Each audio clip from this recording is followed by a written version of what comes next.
Process she went through to interview for that position. We heard from a lot of teachers, we heard from parents talking about teacher retention, keeping teachers in the classroom, special education, and a lot of other topics. But today we were able to touch on a number of topics. It was a 10-minute interview, and we tried to fit in as much as we could in that sit-down interview, but we had to edit down for TV, of course. But she did talk about her priorities as she does get started this week. Hi, Joe. Good. Good to see you. Good to see you as well. Is your top priority right now in the new role? The CFO, right? We have graduation coming up, so tracking, making sure that our graduation rate increases, those would be the top two. We get a lot of questions about the legislative session and what's happening with that, and how active you are in talking to lawmakers. Where are we at with that? So we have staff that are there right now, tracking all of the bills. We know that we still have a majority leader's bill coming out.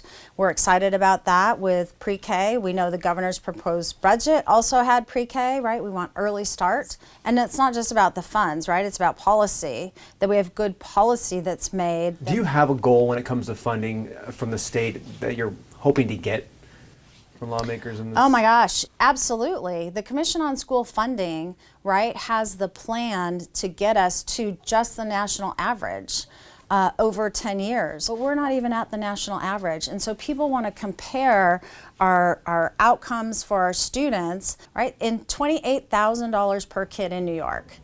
We're not even half that in Nevada. Where are you at with finding a new administration, getting that put in place, and also the CFO? I know previous one is out, so. Yes, we're narrowing down the finalists, and so hopefully doing interviews here quickly, and hope to have someone named within the next month, a few weeks after that. Heard from a lot of parents and a lot of teachers regarding student discipline, a lack of discipline for students.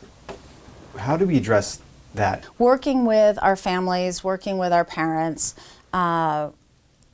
working with our teachers, that our students are coming prepared to learn. If they are not engaged in the classroom, we need to make sure that they understand the expectations. Does the district need to be a little more harsh on discipline, do you think?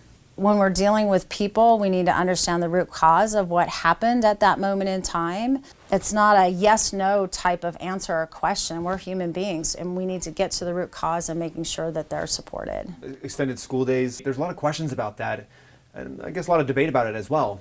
Where are we at with that? Yes, extending the learning opportunities, that needs to happen. We do have schools that already have extended school day and an extended school year. It is not district-wide, and so we need to, have conversations about where we're at.